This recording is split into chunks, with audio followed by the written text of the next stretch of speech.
Hello दोस्तों, कैसे हो। आशा करती हूँ कि आप सब ठीक होंगे। आज अपन पढ़ने जा रहे हैं भील जनजाति का छठा लेक्चर।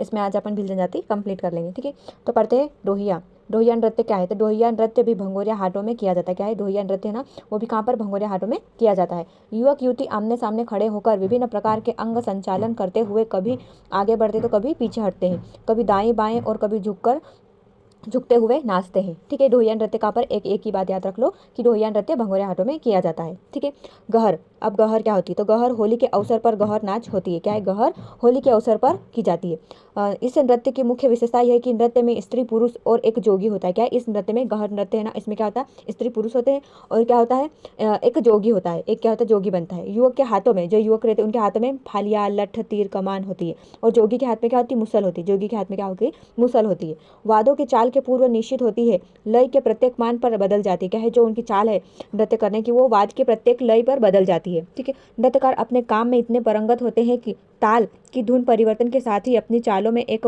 भाव भागिनी को परिवर्तित कर नवीन भागिनाओं का सृजन करते हैं। मतलब उनकी चाल जैसे जिस प्रकार धुन बजती उस प्रकार उनकी चाल परिवर्तित होती जाती है। इसमें जो वाद्य यंत्र है, क्या है, ढोल है, बीना और कुंडी नृत्य के वाद्य यंत्र प्रमुख होते हैं। इसमें गहर नाच में ढोल, बीना और कुंडी नृत्य वाद्य यंत्र प्रमुख होते हैं। ठीक है, आगे। अब डोहो। डोहो क्या है। तो यह एक मनोती वाला धार्मिक उत्सव होता है। डोहो क्या होता है, एक मनोती वाला धार्मिक उत्सव होता है। भील युवक युवतियां रात्रि में डोहो लेकर घर घर जाकर नृत्य करते हैं। भील स्त्रियां क्या करती, रात में डोहो को लेकर जाकर रात्रि में नृत्य करती। तो डोहो क्या होता है। डोहो एक मिट्टी का छोटी मटकी होती है। क्या होती है, डोहो मिट्टी की एक छोटी मटकी होती है। यह चारों तरफ छिद्रित होती है। इसके अंदर दीपक जलाकर सिर पर रखकर धारण करती। क्या है, सिर पर रखकर धारण करती है। ठीक है, 11 से दीपावली अमावस तक यह नृत्य किया जाता है। कब से, 11 से दीपावली अमावस तक यह नृत्य किया जाता है। आखिरी में डोहो को देव स्थान पर छोड़ देते हैं। अब गरबी। गरबी क्या है, तो ये दीपावली पर गरबी नृत्य करते हैं। कहाँ पर, दीपावली पर गरबी नृत्य करते हैं, जो श्रावण मास और नवरात्रि पर बड़वा के द्वारा किया जाता है।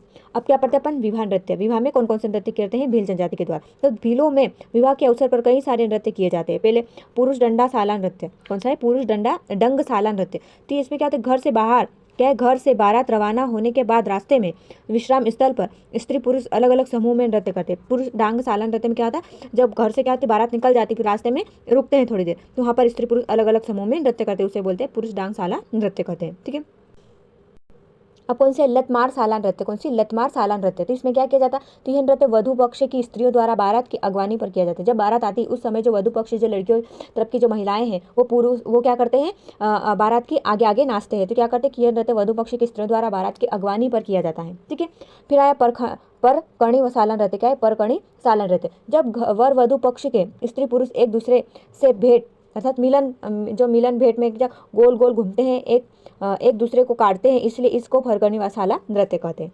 पक्षियों नृत्य क्या होता है, तो यह लग्न के बाद वर वधु की स्त्रियों सामूहिक रूप से एक दूसरे के गले में हाथ डालकर, क्या है, वर वधु पक्ष मतलब लड़का लड़कियों के पक्ष की जो महिलाएं रहती है, वो एक दूसरे के गले में हाथ डालकर एक दूसरे को चिढ़ाती हुए पक्षियों नृत्य करती है। ठीक है, अब आया घोर नाच। घोर नाच में क्या जाता है, आमने सामने खड़े होकर चिटकोरा हाथ से लेकर स्त्रियों तक किया जाने वाला नृत्य होता है। ठीक है, फिर लोहरी नृत्य। लोहरी नृत्य क्या होता है, तो यह नृत्य घोर नाच के ही समान होता है, किंतु एक अंतर होता है, घोर नाच पंक्तियों में किया जाता है और यह लोहरी नृत्य है ना, ये अर्धव्रत में नाचा जाता है। ठीक है, क्या होता है, जो घोर नाच होता है वो पंक्तियों में किया जाता है और जो ये नाच है लोहरी नाच, वो किसी अर्धव्रत में किया जाता है।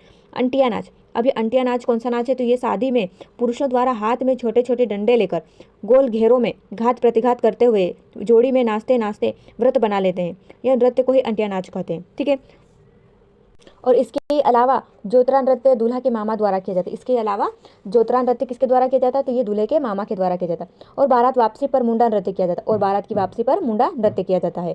अब आया वाद्य यंत्र। अब भीलों में वाद्य यंत्र कौन कौन से हैं, तो भीलों में नृत्य संगीत में भीली जनजाति ढोल, मांदल, कुंडी, ठोड़, फेफरिया, बांसुरी, अलगोजा के दरिया, कामड़ी और थाली वाद्य यंत्रों का प्रयोग करते। तो एक एक का वर्णन करते हैं। जैसे कुंडी। अब कुंडी क्या होती है, तो यह मिट्टी की बनी होती। कुंडी क्या होती है, मिट्टी की बनी होती। इसके ऊपर चमड़े, जो बकरा है उसका चमड़ा या फिर घोरपड़ का चमड़ा चढ़ाकर चमड़े से कसा जाता है। क्या होती है, जो कुंडी होती है वो मिट्टी की बनी होती है, परंतु उसके ऊपर जो चमड़ा चढ़ाया जाता है वो बकरे या फिर घोरपड़ का होता है। ठीक है, अब कामटी, कामटी क्या होती है? तो बांस की चिपों पर निर्मित कामटी ढाक को सहयोगी वाद्य यंत्र है। यह बांस के टुकड़े को खड़ा काट कर बनाया जाता है। जो कामटी मतलब जो बांस की चिपों के द्वारा एक लकड़ी उसको बनाया जाता है, उसके टुकड़े को खड़ा काटा जाता है, ठीक है। अब आया फेफरिया। अब फेफरिया क्या होता है? तो सहनाई को ही भीली भाषा में फेफरिया कहते हैं। जो सहनाई होती ना उसे ही भीली भाषा में क्या कहते हैं? फेफरिया कहते हैं। ये शादी विवाह के अवसर पर गाया जाता है इससे, ठीक है। अब बांसुरी, बांसुरी भीली लोगों को बांसुरी को पावली कहते हैं। पावली और रोहली भी कहते हैं। भीली लोग बांसुरी को क्या कहते हैं? पावली या फिर रोहली भी कहते हैं। और झाबुआ अंचल के जो लोग हैं वो क्या करते हैं? बहाली कहते हैं। क्या है? जो भीली जो लोग हैं वो क्या करते हैं? बांसुरी को पावली कहते हैं और क्या कहते हैं? रोहली। और झाबुआ के जो लोग हैं वो क्या करते हैं? बहली कहते हैं, बहली, ठीक है। अलगोजा, अलगोजा क्या होता है? तो अलगोजा का आकार बहली जैसा ही होता है। अलगोजा का आकार बहली अर्थात पावली के जैसा ही होता है, बांसुरी के जैसा ही होता है। बस इसमें जीभ होती है, अर्थात जीभ से गाया जाता है। इसमें होठों पर खड़ा रखकर उसे बजाते हैं, होठों पर रखकर खड़ा होकर के उसको बजाया जाता है, ठीक है। अब क्या है? कंदरिया। अब ये कंदरिया क्या होता है? यह फूंकवाद यंत्र होता है। क्या होता है? फूंकवाद यंत्र, जो बांस की चीपों से बनाया जाता है। जो कंदरिया है वो कैसा होता है? फूंकवाद यंत्र होता है, जो बांस की चीपों से बनाया जाता है। अब भील जनजाति के भित्ति चित्र पढ़ लेते हैं कि कौन कौन से चित्र बनाए। भीली जनजाति मांगलिक अवसरों पर अधिक समसुधर व आदम्य बनाने के लिए घर की जो भीत होती है अर्थात दीवारों पर गाय, बैल, सर्प, आम्रवृक्ष और शिकार करने के हथियार का अलंकार करते हैं, जिन्हें गोदरेज भी कहते हैं। क्या होता है? भित्ति चित्र को किस प्रकार बनाया जाता है? भीलों के द्वारा भीत के ऊपर, भीत अर्थात दीवारों के ऊपर कुछ भी कार्यक्रम होगा, मांगलिक अवसरों पर गाय, बैल, सर्प, आम्रवृक्ष वृक्ष और शिकार करने वाले हथियारों का भित्ति चित्र बनाते, उसे क्या कहते हैं? गोदरेज कहते हैं, ठीक है। जोबट और अलीराजपुर के भीली क्षेत्र में नवई पर्व के एक दिन घर के अंदर भीत पर पिथौरा बनाए जाते हैं। क्या होता है? जोबट और अलीराजपुरी जो भीली क्षेत्र है ना उसमें नवई के अवसर पर एक दिन पहले घर के अंदर क्या भीत पर क्या बनाया जाता है? पिथौरा चित्र बनाए जाते हैं। पेमा फाल्या को इस क्षेत्र में अद्वितीय ख्याति प्राप्त है। पिथौरा चित्र में क्या होता है? पेमा फाल्या को अद्वितीय ख्याति प्राप्त है। पिथौरा बनाने वाले को लिखिंदर कहते हैं। पिथौरा बनाने वाले को क्या कहा जाता है? लिखिंदर कहा जाता है।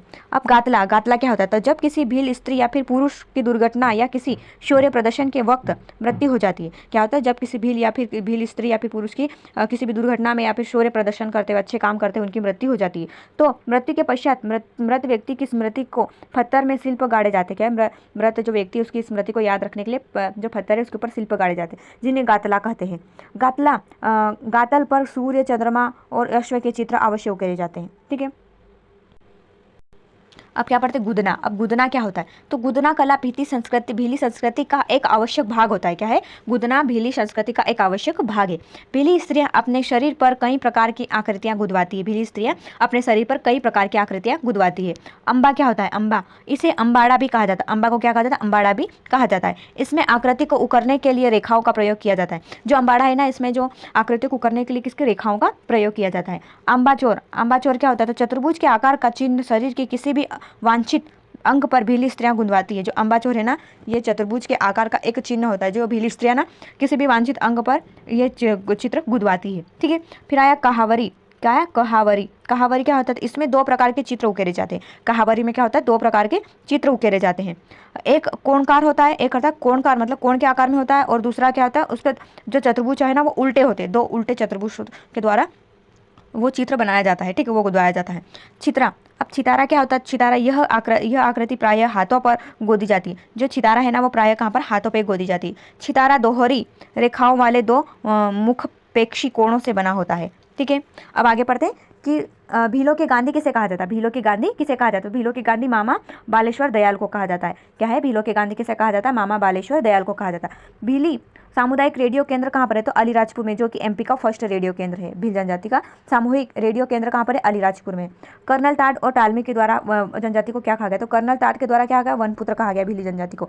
और टालमी के द्वारा क्या गया? तीरंदाज कहा गया। सी.एस. वेंकटाचार्य ने भीलों के रक्त में आर्यों का रक्त ऐसा मिश्रण किया, ऐसा इन्होंने कहा। क्या है? श्री.एस. वेंकटाचार्य का कहना है कि भीलों के ही रक्त में आर्यों का रक्त ऐसा कहा गया, इन्होंने कहा, ठीक है।